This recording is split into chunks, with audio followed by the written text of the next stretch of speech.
Comment appeler? Alors ma réponse, je peux vous la dire sous forme d'une parabole. Hein? Il en va de l'entrée dans le royaume comme de la dégustation du bon vin, ou de l'enchantement que suscite une grande pièce de musique ou un tableau de maître. Nul n'en goûtera les qualités s'il n'apprend les postures et les gestes. Là, c'est pareil pour la vie spirituelle. Jamais le goût divin de la vie ne se révélera à vous si vous ne vous entraînez pas. Hein? Si vous prenez une bouteille de bon Bourgogne, que vous le servez à 4 degrés après l'avoir secoué dans des verres dégueulasses, vous versez un grand coup et le gars il s'en va à la rasade, bon, autant lui donner du Coca Light. Hein.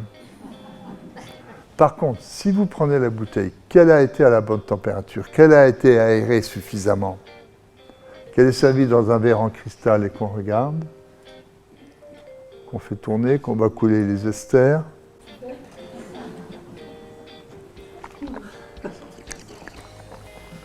Vous voyez ?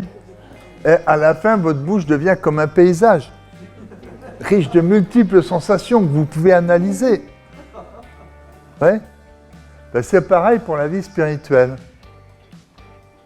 Le goût divin de la vie, vous ne le capterez jamais, sinon de manière fugace et vite oubliée, si vous n'apprenez pas à l'apprécier. Si vous n'apprenez pas les mots qui permettent de discerner ce qui est en train de se produire en vous. Si vous ne prenez pas les postures qui vont vous rendre accueillant au mystère. Voilà, former des disciples. Pour moi, c'est une des choses les plus importantes aujourd'hui. Et former des disciples aujourd'hui, c'est primairement devenir un peuple familier des Écritures. Aujourd'hui, on ne peut pas se contenter d'être un peuple familier des définitions du catéchisme.